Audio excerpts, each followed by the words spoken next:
Good evening. You're listening to the Friday Sports Show with myself, Jimmy Petruzzi, on Salford City Radio 94.4 FM, and we have a fantastic show lined up for you this evening. A really interesting show, and we aim to cover all the sport around the world and in the local area. And today we have a very special guest, a very talented footballer. First burst in the scene through Liverpool, an abundance of pace as well. I believe he achieved the FA Youth Cup in '96, but we'll sort of clarify that.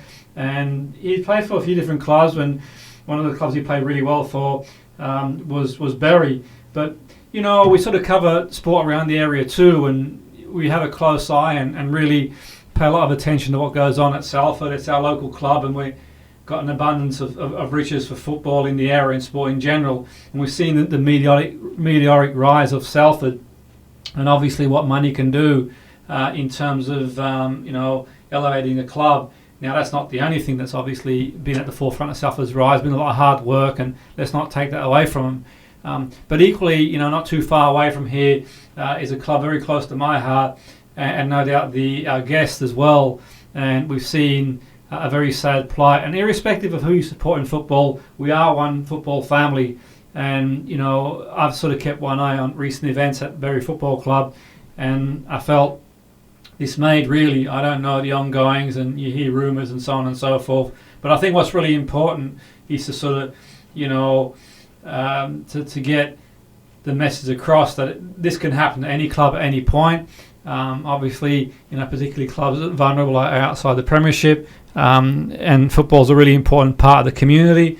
But let's sort of hear players' perspective on their career, and just interview guests across a broad range of areas, and coaches and footballers and sports people, and let's get a perspective of a football player who's sort of been involved in the thick of the action at this sort of, in the thick of the action in the game, and has been in different clubs, and to get an understanding of what football means to the players as well. We know what it means to the fans, but it means a lot to the players. So, Jon Newby, thanks for joining us on the show. It's great to have you on board. Jon, just give us an insight into your own playing career. It started out at Liverpool, I believe. How was your time at Liverpool?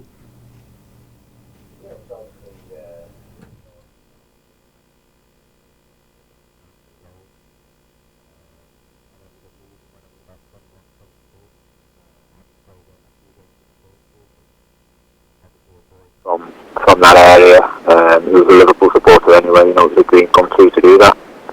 So yeah, they were happy times, and a club that I still support to this day, and go to Anfield most weeks to watch them. Anfield is an incredible atmosphere. I've sort of been there a few times myself, and I think that there's not too many clubs in the world that sort of rival the buzz at Anfield. It's a special ground, and certainly my experience of going there, it's a buzz, and when you hear the sort of, you'll never walk alone, the hairs literally stand on the back of your neck. It's an incredible experience. I certainly think it ranks among some of the world's best atmosphere, that's for sure, at the ground. And was that something that you sort of, as a player, Jon, you had aspirations, no doubt, to play for Liverpool and so on and so forth? And I mean, how did it feel to sort of move on from the club? Obviously, was it something you just get on with, or is it something that's sort of always in the back of your mind? You're thinking, well, what could have been? Well, I think to play week in, week out for a club like Liverpool, Manchester City, Manchester United, whoever it is, one of those giants, you've got to be exceptionally good. You've got to be world class, particularly in this day and age. So when I left there, when I was 21, 22, I think it was the time, the right time for me to go. I'd had a couple of loan spells away from the club with Crewe and with Sheffield United that had gone okay. But I knew deep down that, I was never going to play every week for Liverpool. At the time they had Robbie Fowler, Michael Owen, Emil Heskey, Gary Littman, and, they had real world-class strikers. So I think it was the right time, like I say, to move on, and to, go and forge your career for myself elsewhere. Yeah, no, it's. I mean, you obviously rated highly, and I know by first hand, I spoken to the likes of Roy Evans, and he sort of mentioned how much potential you had, and obviously electrifying pace as well. And I think that's from that perspective. I think it sort of shows in the Premiership that it's a tough league to compete. I mean, there's many factors to being successful in the Premiership, and like he says, I think that in the Premiership now, we've obviously opening up to foreign players too, and so on and so forth. It's getting harder and harder. But what do you make of Liverpool in terms of the progression at the moment? I mean, having watched them play myself a few times in the last couple of years for one reason or the other, I sort of watch and think, wow, the energy levels they've got is incredible. It really is, and it's just that sort of never give up attitude. And do you think that's something that sort of the managers instilled in the players? It's sort of they sort of go out there to win. To win, and they never really beat, John. It's the sort of team that, irrespective of you're leading 1-2-0, and we just got to look at Barcelona. Do you think that the managers had a big influence in terms of the way, that sort of resilience, or is it something that's obviously always been in always been in Liverpool's DNA? That's for sure. I mean, it's always been a successful club. But do you think the resurgence has been down to the manager, or do you think that was at a time that you were there too, the groundwork was being put together again for this sort of resurgence? Yeah, I think it's always been there, and obviously, they were successful, around about the period I was there, 2001. I think he won 3 trophies that year. But the manager has obviously come in with new ideas over the last 3 years, and he's totally rejuvenated, the whole place. The players that they've got now are world class. You have to look right through the squad, and there's world class players all over the pitch. I think the thing that the manager's instilled now, is that is the hard work ethic. He understands that if you want to be successful, no matter how good you are, there's no substitute for hard work. And I think that's evident in Liverpool's performances. Not only are they probably the most exciting team in the Premier League at the moment, but I would say that they're probably the most hard working team. And to get world class players to work as hard as that isn't always easy. So you've got to take your hat off to the manager and realise what an unbelievable job he's doing there at the moment.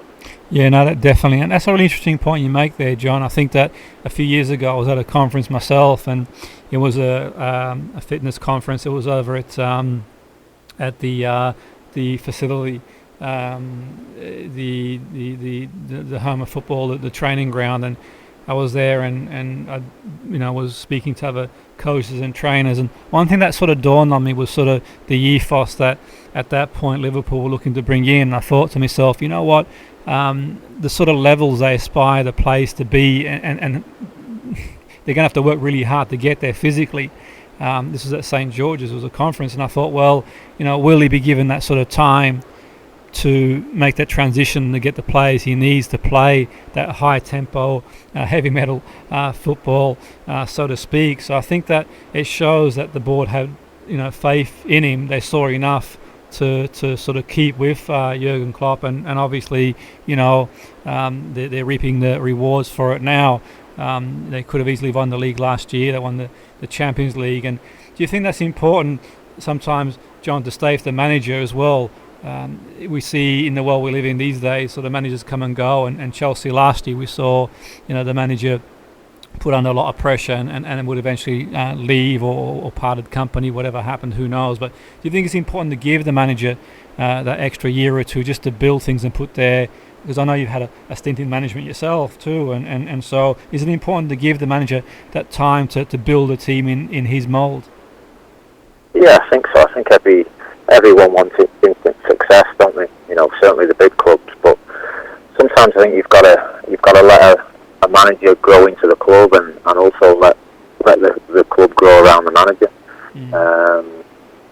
Obviously at Liverpool as well, the recruitment has obviously been excellent over the last 4 or 5 years in particular, where they've brought in players, like Firmino, like Salah, like Mane, for really for relatively cheap for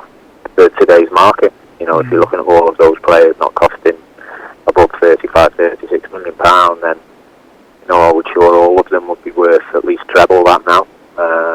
So the recruitment has obviously been excellent, but then for the manager to fit all those them players into his team and get them to work as hard as they are and fit in with exactly how he wants his team, his style of play to be. You've got to give the manager and his staff an awful lot of credit for that. Absolutely, and what I find really interesting is one of the clubs I'm doing some work for at the moment, just on a part-time basis, helping out one of our coaching staff. I believe there's some scouting for Liverpool. Dave Felgate, he's obviously been around in the game, and doesn't say a great deal, obviously, what he does. But I get the impression that the sort of the scouting network, the sort of net, so to speak, is cast wide, where every club is looking for players, young players to come into the equation, to as well, obviously, young players, sometimes School of Excellence or Centre Excellence age as well. Do you think that, it's important, John, to get players at a young age? Do you think that maybe, sometimes sort of clubs put or they sort of put that little bit of extra pressure on younger players to make the grade? I mean, how tough is it to make the grade? Just from your perception, you've been there, you've done that. I think sometimes there's sort of this illusion, so to speak, that people probably don't realise how tough it is to sort of make the grade, not just in the Premiership but in professional football as well. How tough would you say it is? We get a lot of listeners who play the game too, to be and break it as a pro footballer, John. Yeah, I think it is. I think it's unbelievably tough. I think if you look at the stats, it's something like 1%, isn't it, from boys at academies from the age of 9 and 10 that actually go on and be professional players.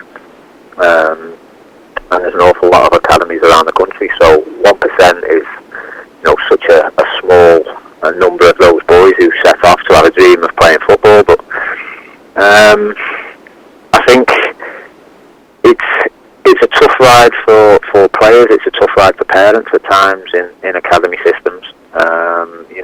The amount of work and the amount of training they have to do to get there, and you can't really tell at the age of 12, 13, 14 whether a boy's going to go and be a professional footballer. Maybe at 15, 16 things might start to get a little bit more serious, but if you think about that that they've been at clubs from the age of 9 and then eventually they might make the debut at 19, 20, there's an awful lot of hard work that's gone into to getting there, both from the coaches and from the boys themselves. So it's a real tough journey to become a professional footballer these days, certainly. Yeah, and absolutely, and I think that's a great point you've made there. And I think for me, it's about just finding your level. That's success. Just go out there, enjoy the game. That's the most important thing, that you enjoy in the game. That's why we all take the game up or sport up. We enjoy it, and obviously, things don't work out. Not to take it personal, it's a big world out there. Just be the best you can be, and I think that strikes me about some of the most successful players, where they'd probably be happy, playing on a Sunday morning if they didn't achieve what they did. They just love the game so much, and I think sometimes you can sort of see through certain people who see it as like a material opportunity to go out there and get the best deal. And obviously, people have got families, they've got to survive and that stuff as well. But equally in saying that, I think it's really important, and that sort of brings me to Bury. That sort of makes the achievement that they did last year to get promoted even more so, based on media reports and what was said about players not being paid and so on and so forth. And yourself, John, you played at Bury as well, and you were a big hit with the fans at Bury. And I remember doing some part-time lecturing as well for a couple of local colleges at the time that you were at Bury, as well as working with the club myself. And sometimes just to take the students out for a kick around as well on a Friday afternoon after I taught sports science.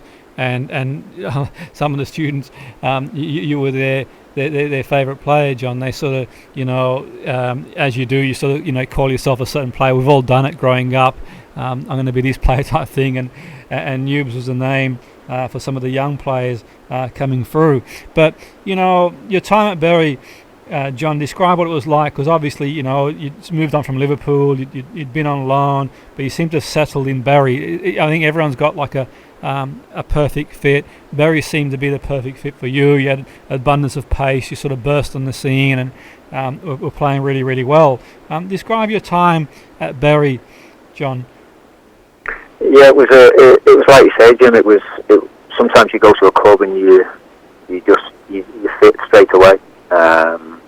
And that's exactly how it was for me. I signed to Bury in 2001, and I scored on my debut, and I think that was probably the best thing that happened to me, because it took the pressure off me straight away. I'd got a goal as soon as I signed, and as a striker, obviously you're judged on scoring goals, but that enabled me to relax and just go and play my football. And certainly for the first spell I was there, the first 2.5 years I was there, it was by far the happiest and best spell of my career. I loved it there. It was a club that became extremely close to my heart. It was just a perfect fit for me that first time, and to see that the struggle we're going through now is, particularly when I still live in the area, is very difficult to watch. Yeah. Absolutely, and certainly, when you were there, the club, I believe, punched above their weight. There's financial difficulties. The TV deal was still reeling off the back end of the TV deal that affected a lot of clubs as well. But it did affect Bury, and obviously, it made it difficult to sign players, and to sort of to build a squad, and it is a squad game. But obviously there were some great players and talented players in that squad, that's for sure. But like you says, I think that it is a great club, and it's a very communal club. It sort of brings the community together, and we've seen what's been happening in the last year or so. But there doesn't seem to be any light at the moment at the end of the tunnel. Every time someone sort of makes an announcement, then it's a difficult one. I don't know what's factual, what's rumour, or what's whatever. But in terms of yourself, I mean, what was your feeling in terms of the fans?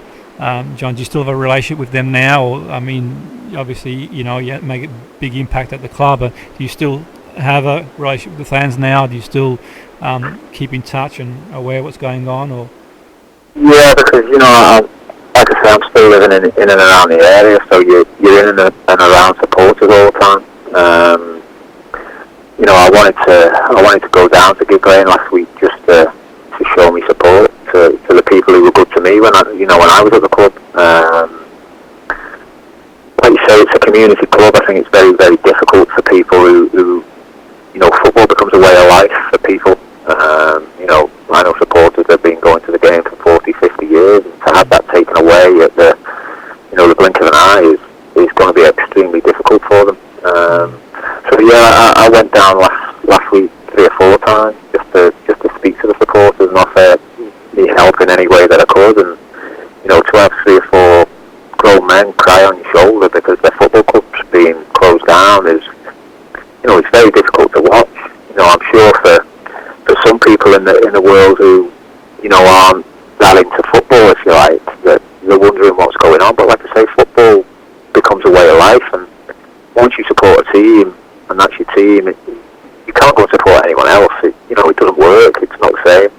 Absolutely. So I think it's going to be a tough time. I'm just hopeful that in the next 3 weeks that there is some kind of miracle, and they are reinstated. Whether that will happen, I've got my doubts, but that's what we live in hope for. Absolutely, and that's one thing about football. We always live in hope. That's for sure. And we, irrespective of where we are in the league or the situation, you always believe that things will be turned around. I think the frustrating thing is, for me, what really frustrates me is obviously, the fans. They turn up, they love the game, and they don't deserve what's going on. And like you said, it's it is perspective, and some people are going to say, yeah, it's only football, but the reality is, we know it's a lot more than that. I mean, it's a social thing for people, especially if your parents have taken you there as a 4 or 5 year old. You go there, the club gets ingrained in your DNA, and it's more than that. And you've only got to go to a town centre on a Saturday when a team's playing at home. There's an absolute buzz. It's what brings this sort of country to life. It's a big thing, and I think that for anyone from abroad coming over here, the atmosphere on a weekend when a team is playing is one of the things that they really talk about. How it sort of starts off in the morning and people catch up with their friends and after the game, and it's a massive talking point. So it's more than a game of football. It's a lot more than that. It's a social thing. It brings the town together. And for me, for the fans to have that taken away from them at the moment, because we live in hope, is not a good thing, and it's beyond their control. They turn up, they enjoy themselves, they pay their money, but unfortunately, whichever way we look at it, something's been mismanaged somewhere, and I'm sure that'll come to light coming soon. But the reality is, at this point in time, what do the fans do? And in terms of at the moment, John, I mean, things are probably still raw and the emotion's still really high, but are you sort of seeing the fans sort of dispersing and sort of going to watch other teams locally, or what happens there? That's one of the things that sort of I'm sort of wondering what's going to happen in terms of what do the fans do to watch football? Do they sort of turn to the Premiership? Do they sort of go to the non-league? Obviously there's a few non-league clubs in the area, or they just sort of hang around waiting for something to happen. What's been your perception of where the fans have been going to watch? Well, I think at the minute, obviously the club is still alive, so I don't think anyone's going to go anywhere else at this moment in time. They're all still fighting to try and get the decision overturned, which obviously will be done and dusted by the end of September, when the final vote is on the 26th of September. So I think for now everyone is, like I say, is fighting to save the club. Again, I maintain that I think it's impossible to change your football club once you've supported a team for as many years as these people have. I think it's impossible to go and watch someone else. I really do. Yeah. So I think if the worst comes to the worst and the club aren't reinstated, I'm sure there'll be another Bury FC started in whatever name that is, and the Bury fans will start again. Having lived in the area, they're a determined group of people. That's evident. They're very proud of the town that they come from, and I don't think they'll let this football club die without a fight. And I think that should the worst happen, I think they'll start again, and they'll build from the bottom upward.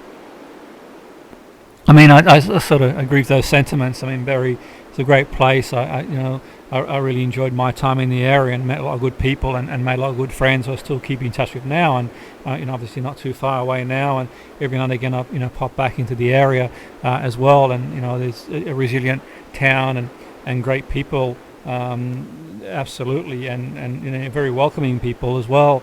What I find interesting is yeah, I mean, one way or the other there's going to be a football club in Bury, that's for sure. But I think that, like you mentioned there, it's an important point.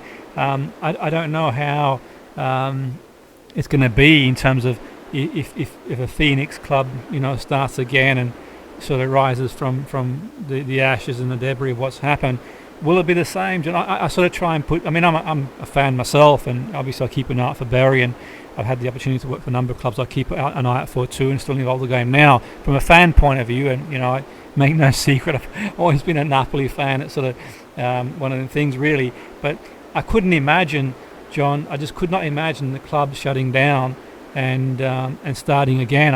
It'd just be difficult. You just kind of think, well, this is just like a horrible dream, so to speak. And how do you think the reaction would be? I mean, would it be the same, sort of turning up on a Saturday if a club starting with a clean slate, or do you think that things will be forgotten and people will sort of move on and sort of get on with things?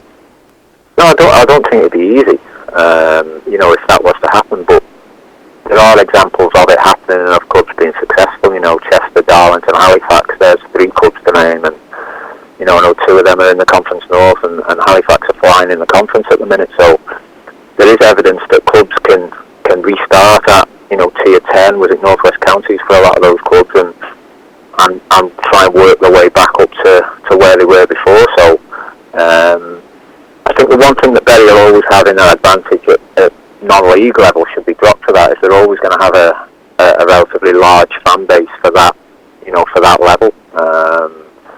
I look at Chester and Halifax's attendances, and Bury are averaging more than those clubs. So if the worst was to come to the worst, and there was a Phoenix club, I still think Bury would be, very well supported. I certainly don't think the supporters would go anywhere else, because a lot of them are Bury through and through. So I would imagine that it will be difficult in the short term, and then the planning would start to build the new club. And once the club starts being successful, and I think it would only go from strength to strength. But let's hope, like we've already spoken about, that there is some miracle in the next 3 weeks, and the club are playing in League 2 next season.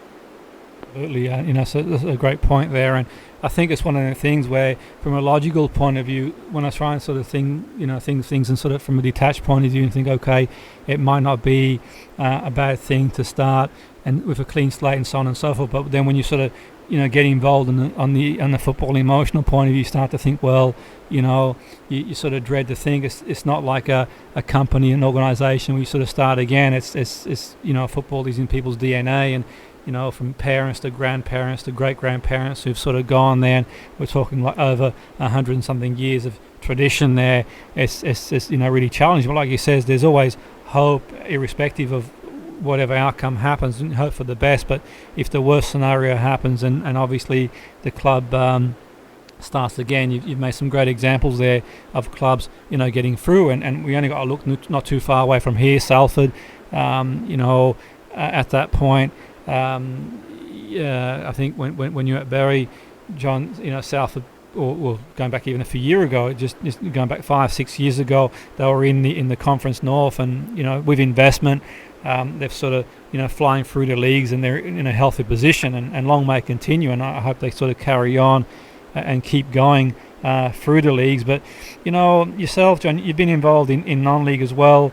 What do you make of, just out of interest, obviously it's a difficult talking point, but what do you make of sort of there is still not a great division, but there is a bit of division in amongst fans in this area about how the clubs received investment. There are concerns if that investment goes away.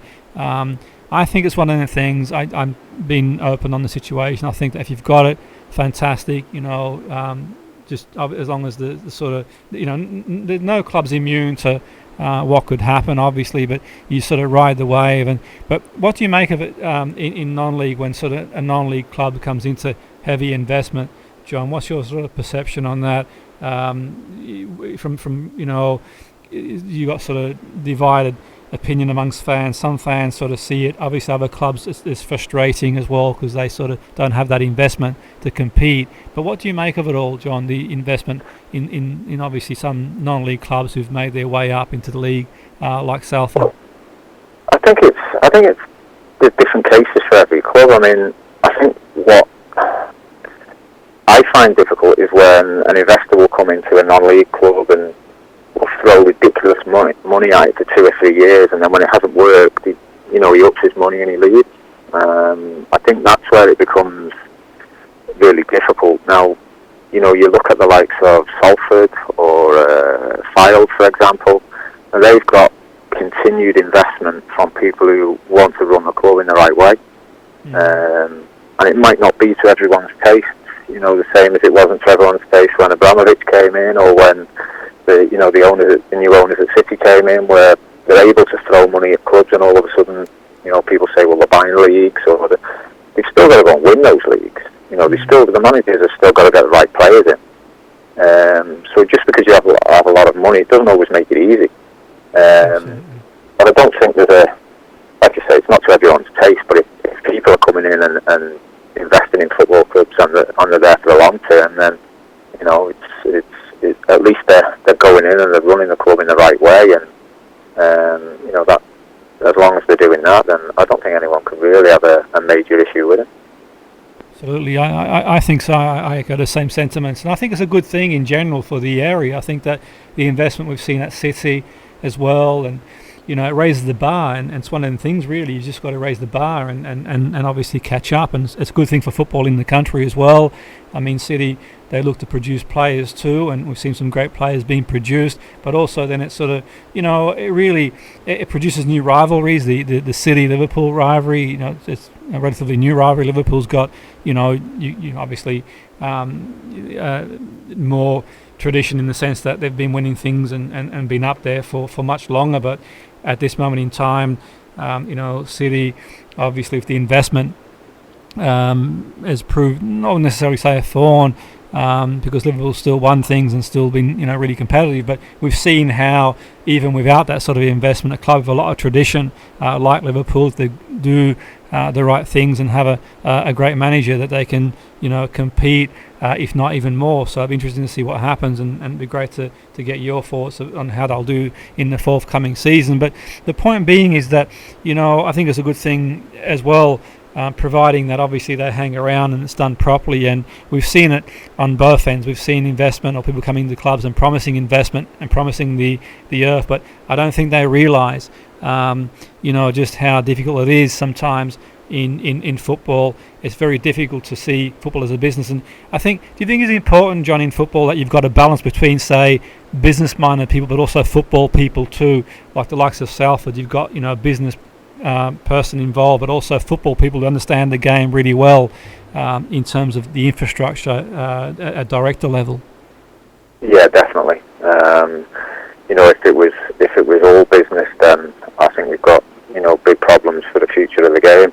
But at the same time, if it was all football and it was people who didn't know an awful lot about business, then again, that wouldn't be the best thing either. So at the end of the day, particularly at non-league level, I think well, at any level really, I think football has to be mainly about supporters. Now, I know it's turned over the last 20 years certainly into big business, and you've got to be have a great business model to progress. But ultimately, it's got to be about the supporters. Everybody, when I say everybody, a lot of people within the football world started out as kids going to watch the game as a supporter. They didn't have dreams of owning a football club or whatever it is. They were probably football supporters. So yeah, I think you've got to have a real balance, because otherwise, things happen like we're seeing at Bury at the minute, where realistically people are coming in and running a football club for really for their own ego. I think Bury's become a bit of a toy for not just people's bank balances, but people's egos more importantly, and it should never be about that. Absolutely, and I think that there was the interview, and you probably heard the interview too, and a lot of people did on Talk Sport as well, and I think for me that sort of highlighted a number of things. You sort of make out of it what you will. A player, it's the first time I sort of heard a player and an owner of a club talking on air, and in the way that sort of permeated, and sort of what became apparent to me was basically, at that point I just really felt for the fans, because I know how important the club is to the fans, and as a football fan myself, it's tough going. You want the team to do well. It's a focal point. And the one thing about football for me, John, irrespective of what is going through your life at times, we all have challenges in life, and everyone goes through it. People go through all sorts, and we've all been there, no doubt. But football, in one sense, whether you're working in the game or a fan of the game, it's almost like an escapism at time, where you can sort of on a Saturday afternoon just banish whatever problems are going on. I'm not saying to solve the problems, but just for that sort of afternoon, you can just enjoy yourself, and you're amongst sort of people that you don't see very often, maybe once a week or every time that you go to a game, and just for that moment, there's sort of a bit of an escape from some of the reality that people go through as well. And did you sense that as a player sometimes, that you always struck me as a player that felt an obligation to go out there and play for the fans. Unfortunately, that doesn't happen in as often as it used to, in my opinion, particularly in the higher leagues. I've certainly come across players in my time that are evidently there for what they can get. Not many, by the way, but they are out there. But certainly you struck me as a player that felt an obligation to entertain the fans and give them something to hang on to. Did you feel that as a player, John, that you wanted to sort of give something to the fans and provide the entertainment and an opportunity for them to sort of go away and just really enjoy that moment? Yeah, I think so. I mean, probably if you spoke to a few fans of the club I played for, I certainly didn't entertain them. But I think it was always vital that if you're a supporter who's working all week and, like you say, looking forward to having a few drinks before the match on Saturday and going to the game, as a player, the first thing I want to do is I want to work hard for those supporters. I want them to go away from the game, whether we've won, lost or drawn the game, and saying, well, he worked hard, he gave 100% for the club, and I think that's massive. I think it's your duty, if you like, to try and build a relationship with the supporters, where once you walk on the pitch, the supporters trust what you're trying to do. So yeah, like I said, we've all been football fans. I go and watch Liverpool every week now, and the first thing I look for is whether the players are working hard. Even if they might not be playing particularly well or whatever. So I think it's important certainly as a player that you show the fans that you care about the club you're playing for, without doubt. Yeah.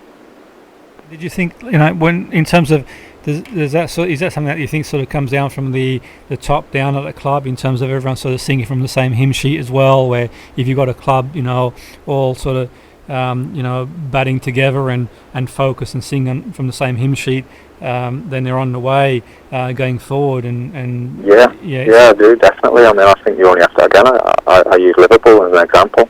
One of the biggest clubs in the world, and I think you can see a togetherness right through the club, and I think that togetherness comes from what the manager has instilled in the club. Those values have always been there.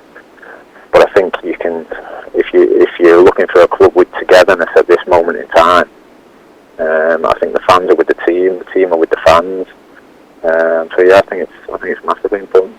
It's an interesting point there, and certainly having watched Liverpool a few times the last couple of years, particularly, that's one thing that sort of struck me is the work ethic. And I sort of when I watched them in the Champions League last year against Napoli, I thought, Robinson, is this guy going to stop running at some point? Can he keep that up for 90 minutes? You're thinking there's going to be an opportunity here, but and I think that it's not just about the game, it's the training you put in for the game, because obviously to have those sort of energy levels, regardless of what sort of athlete you are, you have to really train hard to get there. And one thing that sort of struck me is the athleticism of Liverpool. I thought, there was a situation in the Champions League where, just Van Dijk, he sort of, the ground he covers is phenomenal. You think this guy sort of, is it reading the game? Is it in the physical side of the game? But also the strength too. I mean, there was one thing that sort of became apparent to me of how strong and physically strong the players are. It was when sort of, Mo Salah bursts into the box and literally, he shrugs Koulibaly off, who is one of the best defenders in the world, gets free and it's the back of the net. And that sort of physicality doesn't just come from natural. You're going to have to sort of train really, really hard to get there. That's for sure. And I think for me, John, is that something that sort of you see Liverpool doing? Is it something that from obviously you're a fan and you've got your finger on the pulse? Is that something that sort of place a priority on in training? Are they a hard work ethic in training too, or? I think that you go back even before that, Jim. I think you look now at clubs who are bringing players in, not just to go straight away into the first team. I'm talking about potential players. I think one of the first things they look at now is the players' athleticism, because I think it's become so important in the game.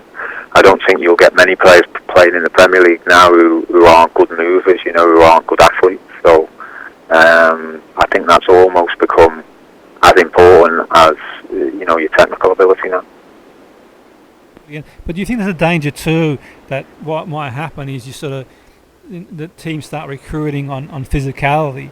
And certainly the conversations I've had with certain managers, sort of ask for my opinion on certain players for what it's worth, and I don't know if it's worth anything really, but in terms of the physical side, and I sort of always sort of talk about a criteria I think that you want to be looking at physically upon recruitment. But I also worry too that sometimes that there are certain players that don't have the physicality, but they've just got a football brain, and it's just the way they move around the pitch too. And do you think there's going to be a danger at some point where we start to sort of like lose these sort of technically really gifted players, or will they always be up there because these technique will shine through? What are your thoughts on that, John? Will that be? Yeah, I think you'll always get those players. I think those players will always come through because the cleverness, in the mind, will always keep them. Whether they lack a yard of pace or whatever it is, I think the cleverness in the mind will always keep them at the same level as the more athletic ones, if you like. You look at, for example, the likes of a Lucas Leiva when he was at Liverpool, and he never really had great pace, but his know-how on the ball and his positional play and his tactical awareness, if you watched him really closely, he always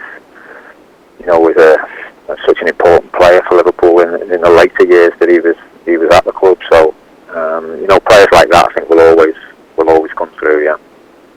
With yourself, John, just reflecting back on your career, obviously you had a lot of pace as well. Were you naturally quick, or was it something you had to work on as well to sort of, or a bit of both? Where I think for me, one thing that there's no substitute for is pace.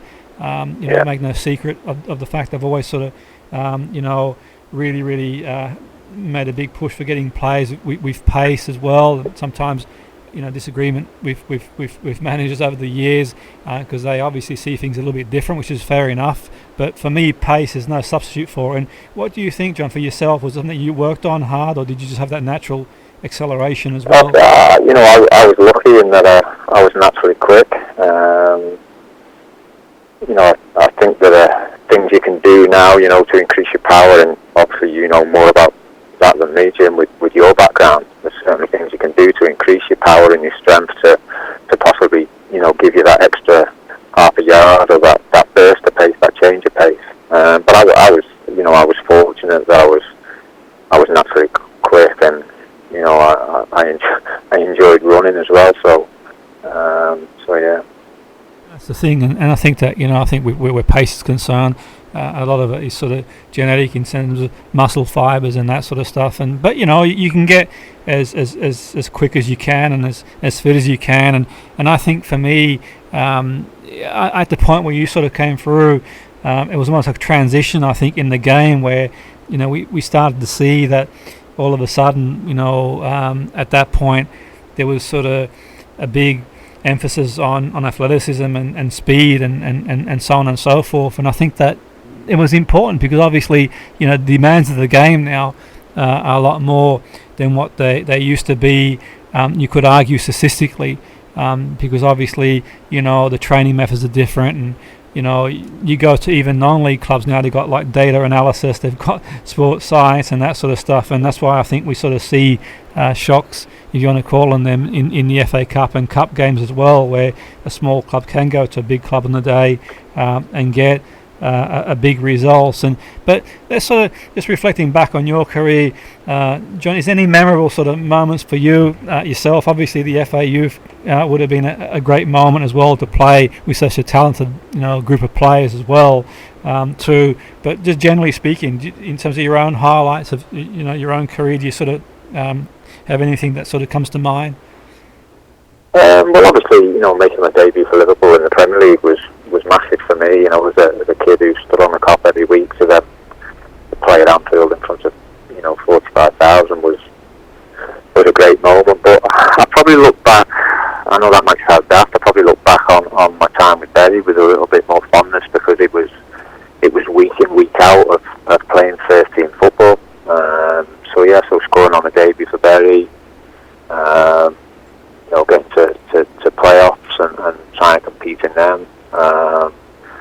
In one career hat-trick for Morecambe in League Two, so they're great moments, but there's probably not an awful lot I've changed about my career. Of course, we all want to play at the highest level. You start off as a footballer, you don't start off wanting to play in Leagues 1 and 2. You want to play in the Premier League or whatever it is, but you probably find your level. And don't get me wrong, you need a little bit of luck along the way. I totally agree with that, but there aren't many players now that if they're good enough, they'll get there. find our level, if you like.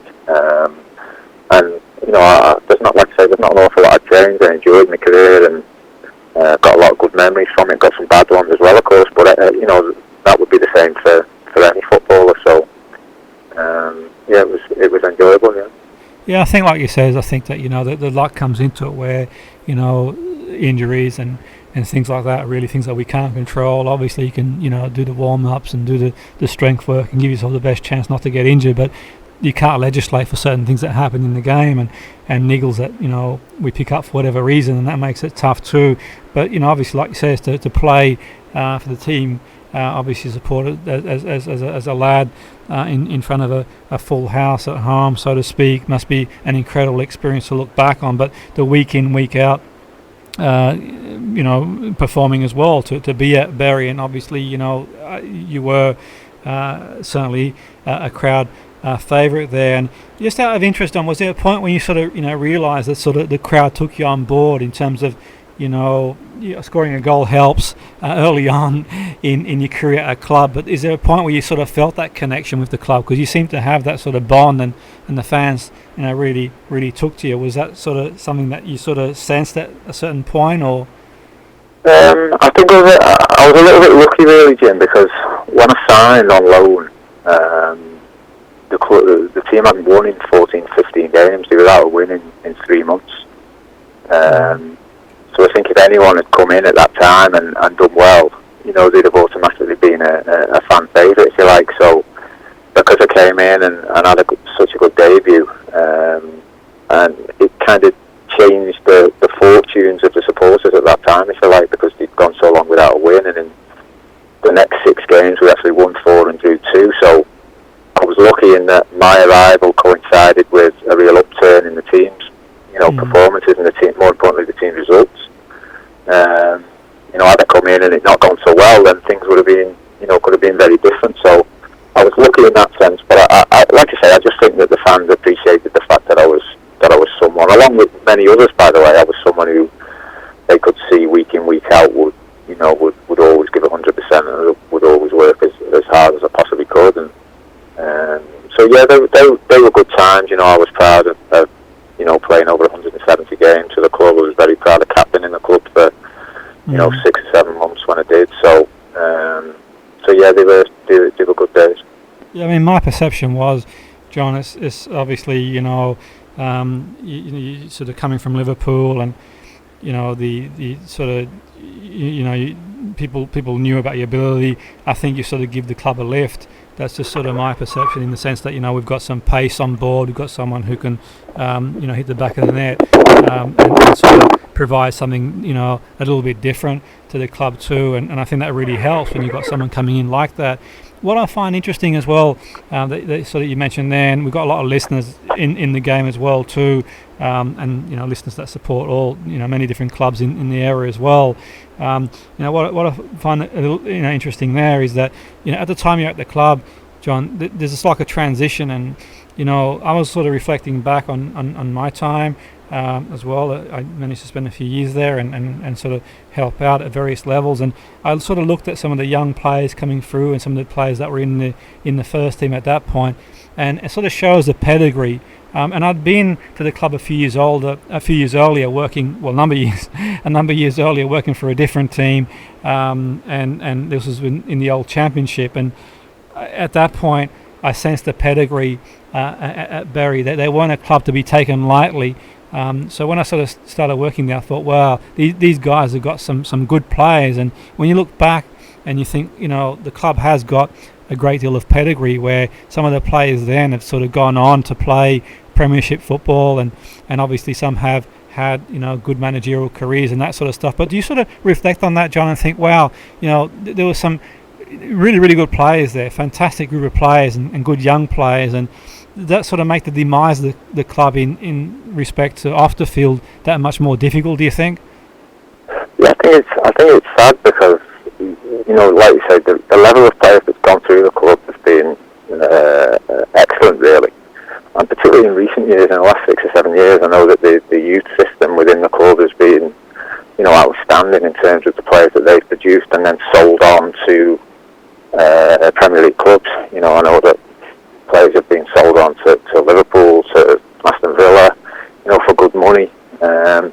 And I think that's what's sad, because a lot of the time at clubs like Bury, the youth system is so important, whether it's producing players to play for the first team or whether it's producing players to sell on. And they've certainly produced the players that have gone on and played in the first team. And then the ones that are being sold on, I think it's sad, because that money's being wasted. So a lot of time and a lot of effort and hard work from coaching staff has gone into producing those players, and then the money is then meant to secure the club, if you like, but it never has. So I think that's been the disappointing thing on that level. Absolutely, because you sort of look back, and I think even a good few years ago, when the likes of Nugent get sold on, and Cy Wally, who had a promising career ahead of him, got sold on. But then Al Stevens did a really nice interview. Obviously, playing for Brighton now, playing against City, and he sort of talked highly of the club as well. You had like the likes of Pew, and Kazim Rich is coming through, but also the Buchanans of this world, Adams of this world, and so many players. I've probably missed out half a dozen of them, but you think that is a team with pedigree there. Yes, some really, really good players, and that's not undermining other teams in that sort of divisional league, but there's not that many teams at that level. Unless someone can sort of stand corrected, I'll probably get an email now, someone on the Facebook page saying they've produced equally as many. But I don't think there's that many teams, John, that have produced that many players at that level consistently over a number of years, and I think that's what makes it even more difficult. You could literally put a Bury team out that's been produced over the last 10 years that would be competitive in the championship, if not at least compete against some premiership teams, and that's what makes it difficult in that respect. And are the fans sort of, what's their take on some of the players that have sort of gone through and the club as well? I don't sort of I was wondering what sort of feeling there is amongst them to sort of see some of those young players just go and you think, well, what's happened here? What do you think the feeling amongst the fans is around that? Well, I think it becomes difficult because they're always going to have to be a selling club. So once they've had a player, even if they didn't produce them themselves, but they got them in relatively cheap, they're always going to have to sell them on if they're going to have 2 or 3 good seasons at Bury. You look at Danny Mayer last season, who had 2 exceptional seasons for them, and then, even if the troubles hadn't arisen now, you probably would have seen him leave the club, because they have to sell to make money, because there's not enough supporters coming through the turnstiles every week. So I think Bury's always going to be a selling club, so I think the fans accept that. And a lot of clubs are like that at that level. They have to sell the best players on. But like you say, the pedigree of players that's gone through the club, over the last 10 to 15 years, for them to be in the situation they're in now is, makes it even more sad, if you like. Absolutely, I completely agree, and I think you've made a great point there about clubs at that level having to sell to sustain themselves, and that's the exact word, sustain themselves. You'd like to think that I'm not a business person in the sense where I understand the business side of running a football club, but my limited knowledge in business tells me that if you're sort of selling players that go on to play in the Premiership with obviously fees and other thing that goes with it, and obviously development fees that should be available for producing a player too, that ongoing and clauses and that sort of stuff, you'd like to think that if any sort of decent business acronym, that should be enough to keep the club going, but it obviously wasn't. And I think that's one of the things I sort of felt a few weeks ago. I thought, well, how on earth does a club, if the figures are correct, and I'm not going to quote the figures, I don't know if they are, but if the figures are correct on what's been said, how much the club was in debt, you think, well, what on earth has gone on there? And hopefully there'll be more things made to light, but it won't make things better in the sense, regardless of what is uncovered in terms of the club moving forward. And that's the frustrating thing, irrespective of what's happened off the field, the club at the moment is not playing, and that's what we need to do, is to get the club back playing again. And I think that it's a huge thing. And in terms of yourself, John, do you sort of see from you've got your thing on the pulse for a little bit more than me. Do you see some light at the end of the tunnel, or I know it's tough because there's a lot of speculation and so on and so forth, but do you see some light in the tunnel? Yeah, I think you have to look as positive as you can at the minute. Like I say, there's a vote with the other clubs on the 26th of September, so the other clubs now have the power, if you like, to save Bury or not to save Bury. Again, providing that the chairman at the moment goes on to sell the club. So I think it looks more positive now than it has done over the last week. But now it's about supporters working hard to convince other supporters groups to put enough pressure on their own chairman to vote Bury back into the league. I think it'll be difficult, and I still think it's not really in Bury's favour. But the EFL have given them an opportunity now to try and start again in League Two next season. Whether that will happen, we'll find out in the next 2 to 3 weeks. Absolutely, and it's been an interesting take on things, John, and I really want to thank you for coming on board the show. It's gone really, really quick, and I think that certainly showed your loyal support to the club, and hopefully other past players, no doubt, who are affected in their own way, can do their bit if they can, and hopefully the fans do stay together. And like you says, I think it's important that we always think positive in one sense, but also realistic too. And in one respect, it's obviously out of a lot of people's hands, going forward. So it's not going to be easy. But you've got to always hold hope, and anything can happen, and a week's a long time in football. But I really want to thank you for coming on board, John. It's been a privilege to speak to you, and you've sort of definitely made some great points. So hopefully we'll speak again at some point, and things will have resolved themselves, and Bury is back on track. Thanks again, John. No problem, Jim.